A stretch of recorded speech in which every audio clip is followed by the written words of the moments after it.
Within the first 10 minutes of the movie, I aim to set up every theme and factor that makes up the main narrative of B10. The movie starts by recapping Ben's origins for those that aren't as immersed in Ben's history, but from the perspective of Azimuth. We see him create the Omnitrix with the planet Primus, which plays a key role in the film, and plan to send it to Earth before Vilgax comes for it. We partially see a photo of Max on Azimuth's desk with a signature which suggests that this is what he gave to Xylene, his former love interest. This also appears later in the film, and it being on Azimuth's desk shows that he was originally, canonically intended for the Omnitrix instead of Ben. We also see the Mechamorph armor which Azimuth used as a baseline to create the Omnitrix, which also plays a key role near the third act. Here we finally see Ben, moments before he would find the Omnitrix. This scene largely recreates his origins from the original series with different visuals.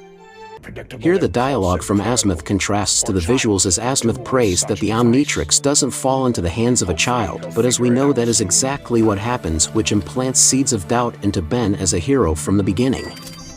Ben then sees the Omnitrix for the first time, and a piece of his classic series theme radiates throughout the scene. The montage that plays displays all of Ben's original 10 aliens and helps the audience familiarize themselves or refamiliarize themselves with the original 10 roster.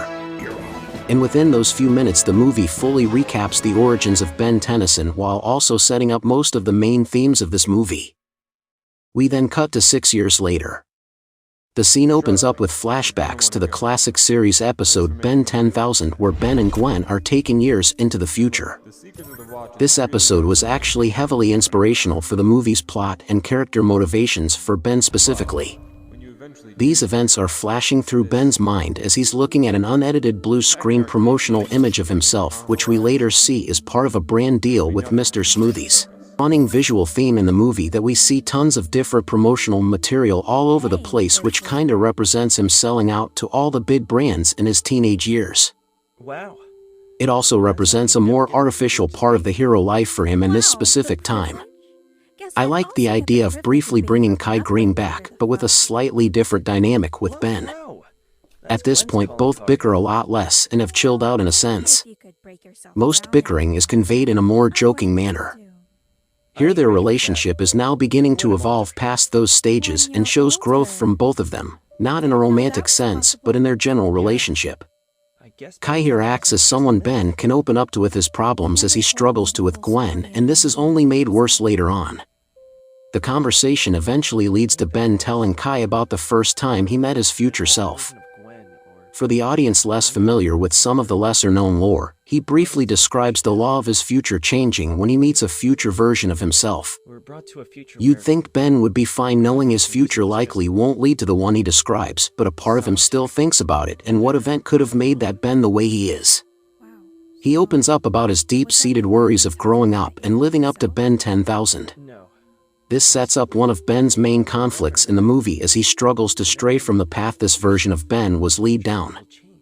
He later describes how this Ben was cold and distant from Gwen, and Grandpa Ben was noticeably confused as to why, but only soon after he says this he'd realize why and would later on impose these similar behaviors onto himself as a means of protection for his loved ones, but also as a means to avoid confronting his guilt. As I said earlier, this movie was heavily influenced by the Ben 10,000 episode as he later sees the inciting event that presumably caused the personality shift. This event in the actual episode is only vaguely alluded to when Ben says that the last he saw of Vilgax was when he left him in pieces and doesn't elaborate further. Later on this movie we actually see this movie's interpretation of that event with teases and flashes that build up to it.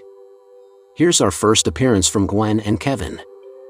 This little moment here sets up their initial close bond, and we don't even need to hear any dialogue to know its significance here.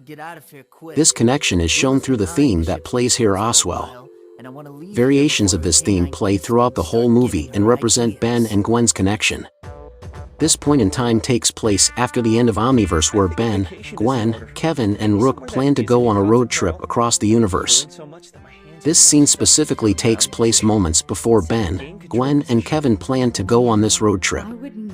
Rook, however, doesn't appear as he was unfortunately unable to suit a fitting role in the movie as it's already very dense with characters. The theme from Ben 10 Omniverse also appears here briefly, as this scene is set just after the Omniverse era. All is looking good before Max calls and informs Ben of something they have to take care of before their trip, with Ben completely unaware that this would be the inciting incident. Him and Max then have a nice exchange where we see more of those types of expectations of his future being imposed on him.